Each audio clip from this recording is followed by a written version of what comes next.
A paz do Senhor, povo de Deus, eu quero meditar com você hoje em Marcos capítulo 14, os versículos 32 ao 42.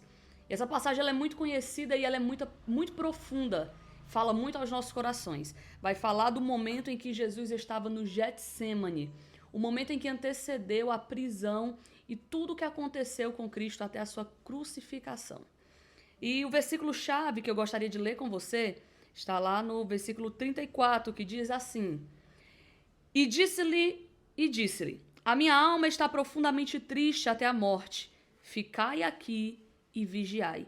E tendo ido um pouco mais adiante, prostrou-se em terra e orou, para que, se fosse possível, passasse dele aquela hora. Jesus estava aqui em um momento de preparação. Ele foi até um lugar chamado Getsêmani, que significa prensa de azeite, e disse aos seus discípulos: assentai-vos aqui enquanto eu oro. Isso nos traz uma lição muito importante. Jesus estava indo para um lugar de preparação. E a atitude de Jesus, embora sendo filho de Deus, a primeira atitude que Jesus tomou foi a atitude de orar. Porque enquanto ele orava, enquanto ele conversava com Deus, a sua alma era aliviada. E o versículo 33 vai dizer: E tomou consigo a Pedro e a Tiago e a João, e começou a ter pavor e angustiar-se. Uma outra lição que esse versículo 33 nos ensina é que nos momentos de angústia, nos momentos de pavor, de pânico, nos momentos em que nós estivermos tristes, em que nós estivermos precisando nos debruçar diante de Deus, em que estivermos precisando de algum auxílio, nós não podemos ficar sozinhos. A gente humanamente sempre toma a atitude de achar que é melhor se isolar, e às vezes até tomamos por base aquele versículo que diz: entra no teu quarto, fecha a porta e conversa com o teu pai que está em secreto. Mas aqui o Senhor nos dá uma lição preciosa. Há momentos nas nossas vidas em que nós não podemos nos isolar. O próprio Jesus Cristo chamou os seus 3 discípulos, que eram mais próximos, para estar com ele em oração e vigilância naquele momento. E ele chamou a Pedro, a Tiago e a João. E ainda assim começou a ter pavor e a angustiar-se. E o versículo 34 continua dizendo: E disse-lhe, a minha alma está profundamente triste até a morte. Ficai aqui e vigiai. Muitas vezes você não vai poder trazer essas pessoas que vão te auxiliar e te ajudar, exatamente para o momento particular em que você está enfrentando. Mas você ainda assim não pode estar sozinho. Você precisa comunicar. A Bíblia diz: comunicai as vossas necessidades aos santos. Comunique aquilo que você está passando para pessoas certas, para pessoas especiais que Deus está preparando, ou já preparou, ou vai preparar para estar ao teu lado, orando e vigiando junto com você, para que você possa ter vitória. E Jesus disse assim: ficai aqui e vigiai. Ele disse assim: vocês não podem ir comigo aonde eu estarei indo, mas fiquem aqui e vigiem. Foi o pedido que ele fez. E o versículo 35 continua dizendo: E tendo ido um pouco mais adiante, prostrou-se em terra e orou, para que, se fosse possível, passasse dele aquela hora. Olha que lição maravilhosa. O próprio Jesus Cristo nos ensina. Ele diz assim, ó: se for possível, passasse dele aquela hora. Essa foi a oração de Jesus. Jesus estava derramado diante da presença de Deus. Ele preparou pessoas para estar em vigilância, embora lá na frente a gente saiba, a gente entenda e já tenha aprendido que eles não ficaram, mas ele preparou aquelas pessoas para estarem em oração e em vigilância. Então ele se colocou à parte e foi orar, andou um pouquinho mais para frente e foi orar ao seu Deus, e ele se derramou na presença de Deus. E enquanto ele estava se derramando, abrindo o seu coração para aliviar um pouco daquela angústia e daquele pavor que o versículo 33 cita que Jesus sentiu, enquanto ele abriu o seu coração para Deus, para aliviar aqueles sentimentos tão terríveis, ele ora e diz assim: Senhor, se for possível, passe de mim este cálice. Se for possível. Embora ele estando naquela situação tão difícil, ele falou assim: Senhor, se for possível. Existem coisas que para nós não serão possíveis. Para Jesus tudo é possível. E esse cenário do Getsemane nos ensina tantas lições preciosas para que a gente possa olhar para o nosso Cristo, o nosso maior professor, o nosso maior ensinador, e possamos aprender com ele que existem coisas que para nós não serão possíveis. Jesus estava ali como filho de Deus, e se Deus quisesse, Deus tiraria todo aquele cenário que Jesus estava passando, toda aquela aflição, toda aquela angústia, mas para aquele momento não era possível. Existem situações em que você está passando hoje, existem circunstâncias que você está passando hoje, que não será possível te arrancar daí, porque em tudo isso Deus tem uma lição para te ensinar e para me ensinar. Há momentos na nossa vida em que Deus permite que a angústia e o pavor tomem conta das nossas vidas, tomem conta dos nossos corações para nos ensinar lições preciosíssimas. Então Jesus orou e disse: se possível, passe de mim esse cálice. E o versículo 36 vai dizer assim: e disse, Abba, Pai, ou Paizinho, todas as coisas te são possíveis. Afasta de mim este cálice, não seja, porém, o que eu quero, mas o que tu queres. E mais uma lição preciosa Jesus nos ensina. Ele primeiro reconhece a paternidade de Deus. Ele mostra que, embora a gente esteja vivendo momentos de aflições, momentos de angústia, momentos difíceis, escuros na nossa caminhada de vida, o nosso Deus ainda assim é um Pai presente. O nosso Deus é Pai, independente das circunstâncias que nós estamos passando. Nós não somos filhos órfãos. Nós temos um Deus que é Pai, que cuida de nós e que se importa com as nossas dores e com os momentos de dificuldade em que estamos passando. Aí Jesus continua dizendo: todas as coisas te são possíveis. Reconhecendo que para Deus não há nada impossível.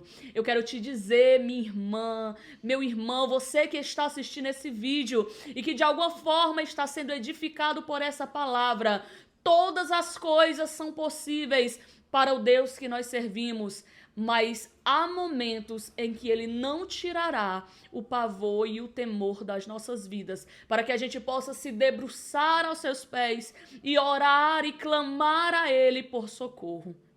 Então ele continua dizendo: não seja, porém, o que eu quero, mas o que tu queres. Mais uma lição preciosa. A vontade de Deus prevalece sobre todas as coisas. Muitas vezes nós questionamos a Deus, muitas vezes nós até questionamos a nós mesmos o porquê da situação que nós estamos enfrentando, o porquê de estar acontecendo tantas coisas absurdas com a gente. E Deus permite essas coisas. Deus permite que nós estejamos nessa situação e a gente começa a indagar, começa a se perguntar: Senhor, por quê? Mas eu sou fiel, eu sou cristã, eu procuro fazer tudo certo, andar nos teus caminhos e ainda assim estou passando por tudo isso. Jesus diz assim: porém, Senhor, não seja o que eu quero, mas o que tu queres. O próprio Jesus poderia pedir a Deus: Senhor, me tira, é definitivo, acabou. Não, mas ele diz: não seja o que eu quero, não seja o meu sentimento em humanidade, não, mas seja o que tu queres, seja feita a tua vontade. Quando você estiver passando por aflições, se o momento da aflição já chegou, já bateu na tua porta, já entrou na tua casa, já está fazendo parte do cenário em que você está vivendo hoje, se isso é uma realidade na tua vida, se esse momento está difícil, olhe para Deus e diga: Senhor, se for possível, Senhor, passa de mim essa situação, faça com que esse mal saia, Senhor, mas se agora não for possível, se a tua vontade é que tudo isso aconteça para me ensinar algo, Jesus, que seja feita a tua vontade, não a minha. Às vezes pedimos para Deus abrir uma determinada porta, mas não é a vontade de Deus. Às vezes pedimos para Deus aprovar tal relacionamento, mas não é a vontade de Deus. Às vezes pedimos ao Senhor para tomarmos atitudes que para nós parecem as corretas, mas não é é a vontade de Deus. Então Deus fecha as portas. Então Deus não permite que a gente vá onde a gente quer. Então Deus não permite que a gente faça o que a gente quer, que a gente fale o que a gente quer, porque não é a vontade de Deus para as nossas vidas. E aqui Jesus nos ensina uma lição preciosíssima. Ele diz assim: Senhor Deus, meu Pai, que não seja feita a minha vontade, mas a tua. Que coisa maravilhosa, que tremendo. A gente pode sentir a glória de Deus através desse versículo, porque o próprio Deus manifesta naquele momento que o querer dele não é aquele. Oh, aleluia. Versículo 37 diz: E chegando, achou-os dormindo e disse a Pedro: Simão, dormes? Não podes vigiar 1 hora? Isso nos mostra o quanto as pessoas são frágeis e o quanto as pessoas são limitadas. Às vezes nós procuramos pessoas para nos ajudar realmente. E isso é importante. O começo desse texto já vai nos ensinar que o próprio Jesus chamou os que eram mais próximos para estarem ali em oração e vigilância. Mas aqui a palavra continua nos mostrando o quanto o homem é frágil e limitado.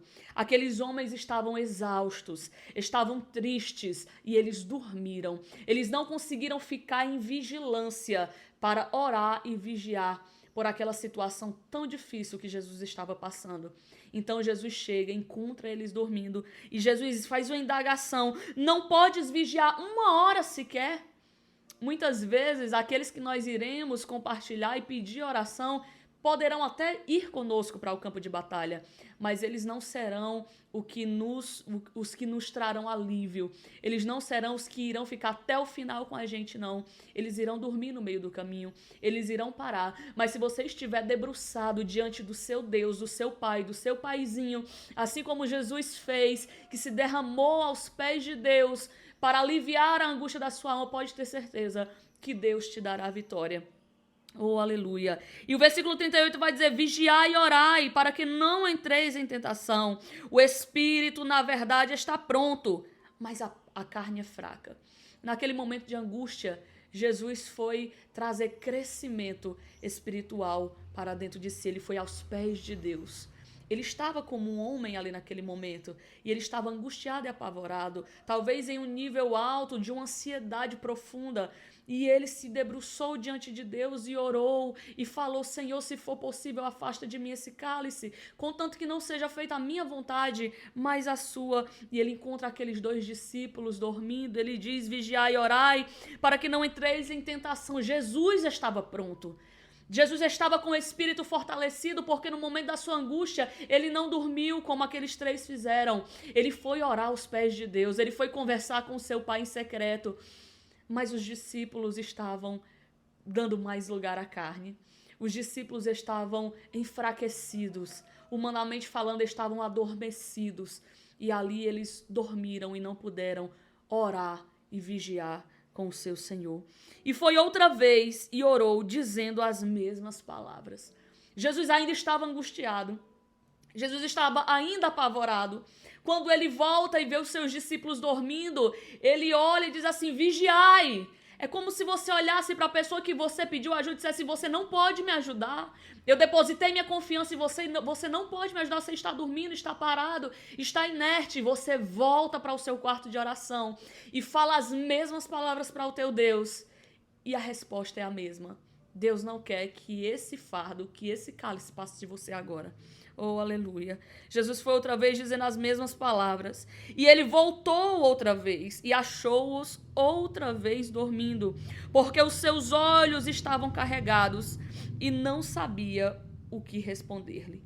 E o versículo 41 vai dizer: e voltou terceira vez e disse-lhes: dormi agora e descansai. Quando Jesus voltou, ele já sabia que a vontade de Deus era que aquele cálice não passasse dele. Era que aquela situação precisava ir até o fim. Quando ele volta e encontra os discípulos dormindo outra vez, ele diz assim, ele voltou uma terceira vez e ele fala assim: dormi agora e descansai. É como se dissesse assim: o que eu tinha de conversar com meu pai, eu conversei. E eu já recebi a resposta de Deus. Agora não importa mais as suas preces, não importa mais o que você ora, o que você peça, a palavra de Deus é a final. ele já falou o que ele queria. Ele já deu o último decreto. E continua dizendo assim: basta, é chegada a hora. Eis que o Filho do Homem vai ser entregue nas mãos dos pecadores. Levantai-vos, vamos. Eis que está perto o que me trai. E para terminar essa palavra e esses ensinamentos preciosíssimos que Deus nos dá, a última palavra vem de Deus. Quando Deus diz basta, realmente acabou. Ali era a preparação para que Jesus fosse entregue, fosse preso e passasse por todo o momento da crucificação. E a vontade de Deus realmente era aquela, para a salvação das nossas vidas. E as lições que Deus nos ensina dentro dessa palavra é que muitas vezes estaremos angustiados, apavorados, pesarosos de espírito, chamaremos amigos para nos ajudar em oração, não poderemos ficar só, mas o único que pode dar a última palavra para mim e para você é o nosso Pai. É o nosso Abba, é o nosso Paizinho, aquele que conhece o começo, o meio e o fim de todas as coisas e que se importa com a minha vida e com a sua vida e que o final que ele tem para todos nós é final de vida, é final de bênção. Embora Jesus tendo sido crucificado, aquele era o projeto de Deus para a salvação de toda a humanidade. Mas eu quero dizer para você que o final que Deus tem para você é um final de bênção, é um final de vitória. E não importa esse momento de aflição, de angústia, de dor, de pavor, de pânico que você está passando. Se Jesus disse que você vai continuar aí até o momento da vitória chegar, continue. Ouça a voz de Deus, entenda que a última palavra vem do Senhor e que a vitória é certa, porque o Deus que você serve se importa com o começo, trabalha no meio e prepara o final da forma como Ele quer, com o propósito certo para o qual Ele determinou tudo aquilo que você está passando. Ele sabe o final da tua vida, Ele sabe para que você está passando por essa situação, Ele sabe as causas, os motivos e os propósitos, e Ele tem pressa em te abençoar. Mas lembre-se sempre que a última palavra vem de Deus e só Deus pode colocar um basta na tua situação. Enquanto isso, vigia e ora. Deus te abençoe.